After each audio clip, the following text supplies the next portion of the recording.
Shalom! Ibadah kata akan segera dimulai. Sebelum mulai, yuk adik-adik, kita jangan lupa untuk siapkan Alkitabmu. Shh, ngobrolnya nanti lagi ya. Siapkan hati, diri, dan pikiranmu. Dan undang Roh Kudus untuk masuk ke dalam hatimu. Jadi, udah siap? Yuk kita mulai!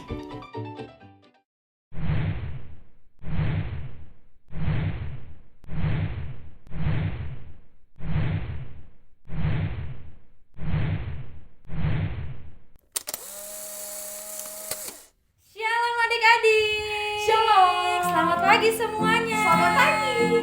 Ketemu lagi dengan kakak-kakak di sini dan tiba saatnya kita untuk memuji Tuhan. Yuk bangkit berdiri, kita nyanyikan Bila Roh Allah ada di dalamku, ku kan menari.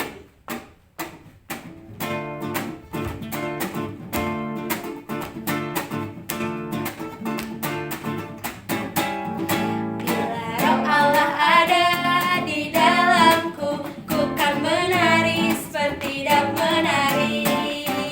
Bila Roh Allah ada di dalamku, ku kan menari seperti daun menari.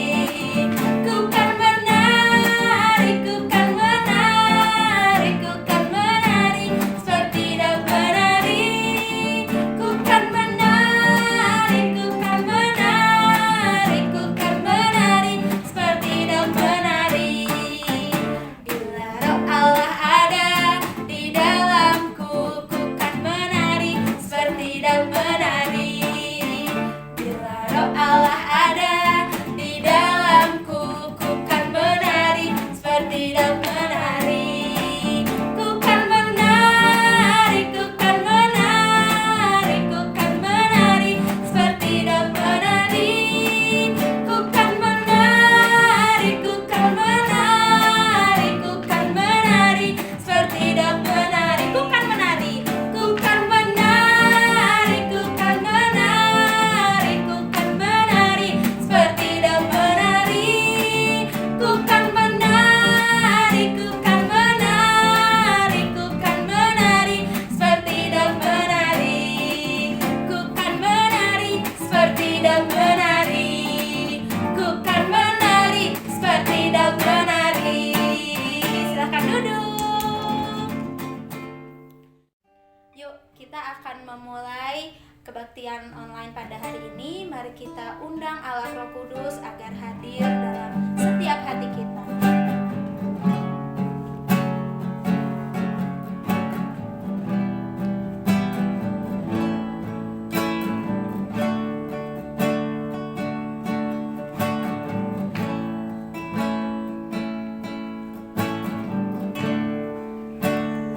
Roh Kudus, penuhi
setiap kami untuk masih bisa melakukan ibadah Tuhan, meskipun kami tetap di rumah kami masing-masing, tapi kami tetap mau memuji Tuhan, kami tetap mau mendengarkan firman Tuhan. Biarlah Roh Kudus Tuhan yang hadir di tengah-tengah kami, hadir di setiap hati kami. Sebentar kami akan memulai ibadah kami, biarlah Tuhan yang pimpin dari awal pertengahan sampai pada akhirnya. Biarlah hanya di dalam nama Tuhan Yesus Kristus kami sudah berdoa dan mengucap syukur. Haleluya. Amin. Adik-adik tetap bangkit berdiri ya, karena kita masih mau lanjut untuk memuji Tuhan.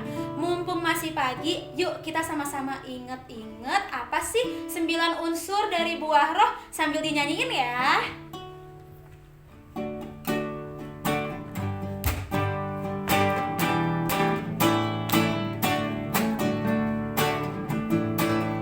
Kasih, sukacita, damai sejahtera, kesabaran, kemurahan, kebaikan, kesetiaan, kelemah lembutan, dan penguasaan diri. Kasih, sukacita, damai sejahtera, kesabaran, kemurahan, kebaikan, kesetiaan, kelemah lembutan, dan penguasaan diri. Lagi, kasih, sukacita, damai sejahtera, kesabaran, kemurahan, kebaikan, kesetiaan, kelemah lembutan, dan penguasaan diri.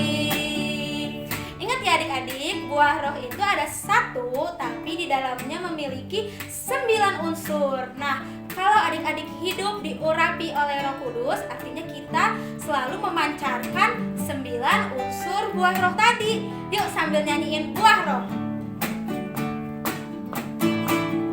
Kasih, sukacita, damai sejahtera, kesabaran, kemurahan, kebaikan, kesetiaan, kelemah lembutan, dan penguasaan diri. Sekali lagi, kasih, sukacita, damai sejahtera, kesabaran, kemurahan, kebaikan, kesetiaan, kelemah lembutan, dan penguasaan diri. Dan penguasaan diri. Dan penguasaan diri. Silahkan duduk. Tiba saatnya kita untuk mendengarkan firman Tuhan. Mari kita persiapkan hati kita dan kita angkat satu penyembahan Roh Kudus yang manis.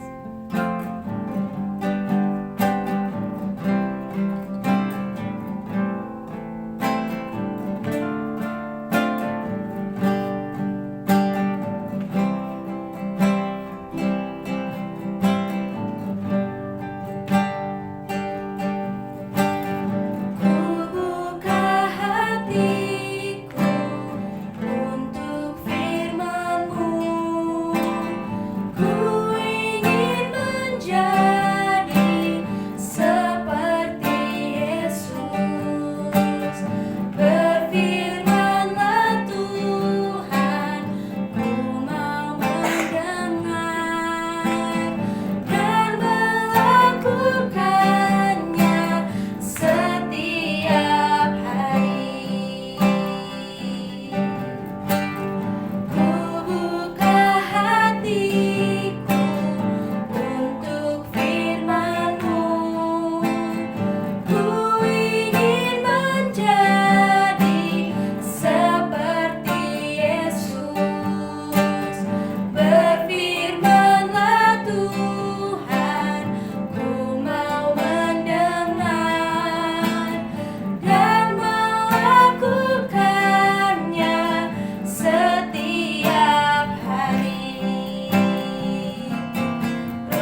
kami Tuhan dari awal hingga pertengahan.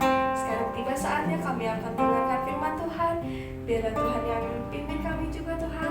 Tuhan yang berkati kakak-kakak kami yang akan membawakan firman Tuhan. Biarlah apa yang disampaikan kakak-kakak kami sesuai dengan kehendak Tuhan. Biarlah apa yang disampaikan kakak kami Tuhan bisa menjadi buah dalam kehidupan kami sehari-hari.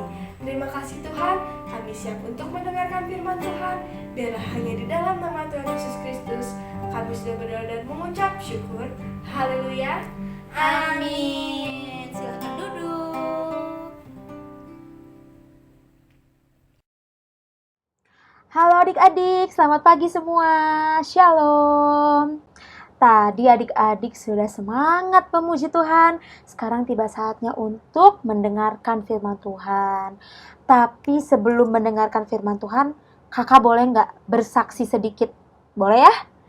Kakak mau bersaksi, kakak mengucap syukur, kakak sangat mengucap syukur karena kakak memiliki teman yang sangat baik. Dia adalah teman yang tidak pernah meninggalkan kakak. Walaupun kakak dalam keadaan susah, dalam keadaan senang, dia selalu hadir untuk kakak. Kalau kakak sedang sedih, dia selalu siap sedia menghibur kakak. Lalu kalau kakak mulai nakal-nakal, mulai ke jalan yang tidak benar, dia tidak cuek begitu saja, tetapi dia menjadi teman yang mau mengingatkan, mau menasehati, sehingga kakak tidak jadi terjerumus ke jalan yang salah, kakak kembali ke jalan yang benar. Kakak sangat senang dan kakak sangat mengucap syukur kepada Tuhan atas kehadiran teman kakak ini. Dan tahu nggak adik-adik? Adik-adik kenal loh sama teman kakak ini. Coba deh diinget-inget.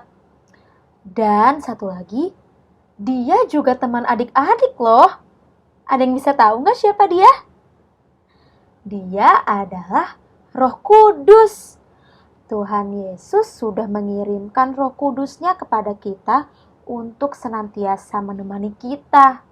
Siapa di sini yang mau senantiasa hidup bersama Roh Kudus? Angkat tangan. Kalau adik-adik mau hidup dituntun oleh Roh Kudus, adik-adik harus terlebih dahulu menerima Roh Kudus, harus terlebih dahulu menerima pengurapan Roh Kudus. Nah, kalau selama ini adik-adik sudah sering dengar, iya aku udah sering dengar Kak Roh Kudus, tapi kok aku gak pernah merasakannya, aku cuma kenal aja namanya Roh Kudus, tapi aku gak pernah merasakan kehadirannya, merasakan pimpinannya. Artinya adik-adik perlu untuk meminta pengurapan Roh Kudus. Adik-adik perlu meminta kepada Tuhan Roh Kudus itu agar adik-adik tidak hanya sekedar dengar-dengar saja atau ya tahu-tahu saja, tetapi adik-adik benar-benar mengalaminya sendiri. Roh Kudus menuntun hidup adik-adik. Pengurapan artinya pengudusan. Kudus artinya khusus. Jadi pengurapan adalah pengudusan, pengkhususan benda atau seseorang untuk digunakan oleh Allah. Ketika kita sudah menerima pengurapan Roh Kudus, artinya hidup kita sudah dikhususkan hanya untuk Allah saja. Nah, pengurapan Roh Kudus dapat diterima dengan berbagai cara adik-adik, dan hari ini kita lihat yuk salah satunya. Kita lihat yuk apa yang dilakukan murid-murid Tuhan Yesus untuk memberi pengurapan Roh Kudus kepada orang-orang di Samaria dan di Efesus. Kita lihat yuk. Ceritanya tertulis di Kisah Para Rasul pasalnya yang ke-8. Ayatnya yang ke-14 sampai 17. Yuk dibuka Alkitabnya, kita baca sama-sama. Kisah Para Rasul 8 ayat 14 sampai 17.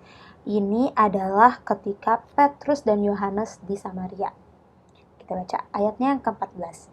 Ketika rasul-rasul di Yerusalem mendengar bahwa tanah Samaria telah menerima firman Allah, mereka mengutus Petrus dan Yohanes ke situ. Setibanya di situ, kedua rasul itu berdoa supaya orang-orang Samaria itu beroleh Roh Kudus. Sebab Roh Kudus belum turun di atas seorang pun di antara mereka, karena mereka hanya dibaptis dalam nama Tuhan Yesus. Nah, ayat ke-17. Kemudian keduanya menumpangkan tangan di atas mereka, lalu mereka menerima Roh Kudus. Ini yang di Samaria. Sekarang kita baca yang di Filipus. Tertulis di Kisah Para Rasul 19, ayatnya yang ke-6. Ini dilakukan oleh Paulus saat di Efesus. Kita baca yuk ayat yang ke-6. Kisah Para Rasul 19 ayat 6. Dan ketika Paulus menumpangkan tangan di atas mereka, turunlah Roh Kudus ke atas mereka, dan mulailah mereka berkata-kata dalam bahasa roh dan bernubuat. Jadi, sudah tahu belum? Salah satu cara kita menerima pengurapan Roh Kudus adalah dengan penumpangan tangan, seperti yang tadi dilakukan oleh murid-murid Tuhan Yesus. Penumpangan tangan menggunakan minyak urapan. Nah, kakak ingatkan sekali lagi ya adik-adik, minyak urapan itu adalah minyak khusus yang digunakan untuk menghususkan benda atau seseorang untuk digunakan oleh Allah. Nah, jadi ketika kita sudah menerima penumpangan tangan dengan minyak urapan, artinya kita sudah dikhususkan. Kita sudah berbeda dengan dunia ini. Kita bukan lagi hidup untuk diri kita, tetapi kita hidup untuk Allah. Dan ingat adik-adik, kalau adik-adik sudah menerima Roh Kudus, sudah mendapatkan pengurapan Roh Kudus, artinya adik-adik harus bertanggung jawab dengan Roh Kudus itu. Adik-adik harus menjaga hidup adik-adik agar Roh Kudus senantiasa bersama dengan kita. Adik-adik tidak boleh lalai dan harus selalu bertanggung jawab menjaga Roh Kudus tersebut. Pesan ini sudah tertulis di 1 Timotius. Coba kita baca. 1 Timotius 4 ayatnya ke-14. Baca yuk. 1 Timotius 4 ayat 14. Jangan lalai dalam mempergunakan karunia yang ada padamu, yang telah diberikan kepadamu oleh nubuat dan dengan penumpangan tangan sidang penatua. Jadi di 1 Timotius 4 ayat 14 ini mengingatkan kita agar kita tidak boleh lalai, kita harus selalu menjaga Roh Kudus yang sudah Tuhan berikan kepada kita. Roh Kudus merupakan berkat yang Tuhan berikan kepada kita. Dan kita sekarang jika kita sudah menerima Roh Kudus, kita tidak boleh mengecewakan hatinya. Gimana Kak caranya supaya Roh Kudus tidak kecewa? Kita harus hidup sesuai dengan firman Tuhan. Roh Kudus kan adalah Roh Tuhan. Oleh karena itu kita harus menjaganya dengan cara hidup sesuai dengan perintahnya, tidak melakukan dosa, tidak melenceng ke jalan yang salah, melainkan hidup sesuai dengan ajaran firman Tuhan. Dengan demikian Roh Kudus akan selalu senantiasa menemani kita. Nah, kakak ingatkan kembali, penumpangan tangan dengan minyak urapan hanyalah salah satu cara untuk menerima pengurapan Roh Kudus. Seperti saat Pentakosta, Tuhan memberikan pengurapan Roh Kudus kepada orang-orang tanpa menumpangi tangan. Coba kita lihat yuk apa yang Tuhan Yesus lakukan saat itu. Hal ini tertulis di Yohanes 20 ayat 22.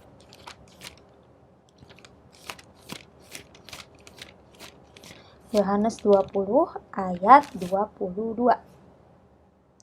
Dan sesudah berkata demikian, ia mengembusi mereka dan berkata, terimalah Roh Kudus. Jadi saat itu Tuhan Yesus hanya menghembusi mereka, lalu mereka penuh dengan Roh Kudus. Lalu pengurapan Roh Kudus juga dapat adik-adik terima ketika adik-adik benar-benar dengan sungguh hati berdoa, meminta kepada Tuhan, Tuhan, saya mau mulai hari ini, saya mendapatkan pengurapan Roh Kudus. Atau ketika adik-adik memuji Tuhan, menyembah Tuhan, dengan sepenuh hati adik-adik, pengurapan Roh Kudus juga dapat terjadi. Oke adik-adik, tetapi perlu diingat kembali kakak ingatkan, ketika adik-adik sudah menerima Roh Kudus, adik-adik tidak boleh lalai, adik-adik harus bertanggung jawab menjaga Roh Kudus tersebut. Karena ketika kita sudah mendapatkan pengurapan, artinya kita sudah dikuduskan, sudah dikhususkan hidup untuk Allah. Kita tidak lagi menuruti keinginan daging kita, menuruti keinginan hati kita, melainkan kita hidup untuk menuruti keinginan Allah. Kita hidup untuk menjalani perintah Allah, untuk menjalani firman Tuhan, karena kita hidup sudah dikhususkan untuk Allah. Oke adik-adik? Yuk, kita baca yuk ayat hafalan hari ini. Diambil dari Kisah Para Rasul 19 ayat 6 bagian A. Dan ketika Paulus menumpangkan tangan di atas mereka, turunlah Roh Kudus ke atas mereka. Sekali lagi yuk kita baca Kisah Para Rasul 19 ayat 6 bagian A. Dan ketika Paulus menumpangkan tangan di atas mereka, turunlah Roh Kudus ke atas mereka. Jangan lupa dihafalkan ayat hafalannya. Yuk, sekarang lipat tangan, tutup mata, kita akhiri firman Tuhan hari ini. Mari kita berdoa. Bapa yang baik, kami mengucap syukur Tuhan atas firman Tuhan hari ini. Engkau mengajarkan kami tentang pengurapan Roh Kudus. Engkau mengingatkan kami bahwa penumpangan tangan dengan minyak urapan merupakan salah satu cara kami menerima pengurapan Roh Kudus. Ajar kami Tuhan agar ketika kami sudah menerima Roh Kudus, kami ingin menjadi anak-anak yang bertanggung jawab, yang tidak lalai untuk menjaga Roh Kudus tersebut. Karena kami sudah diingatkan Tuhan bahwa ketika kami menerima Roh Kudus, kami sudah dikhususkan, kami sudah berbeda dengan orang-orang di sekitar kami karena kami menjadi milik Allah. Ajar kami Tuhan untuk selalu hidup menyenangkan-Mu, menyenangkan Roh Kudus. Kami tidak ingin Roh Kudus meninggalkan kami. Terima kasih Tuhan Yesus.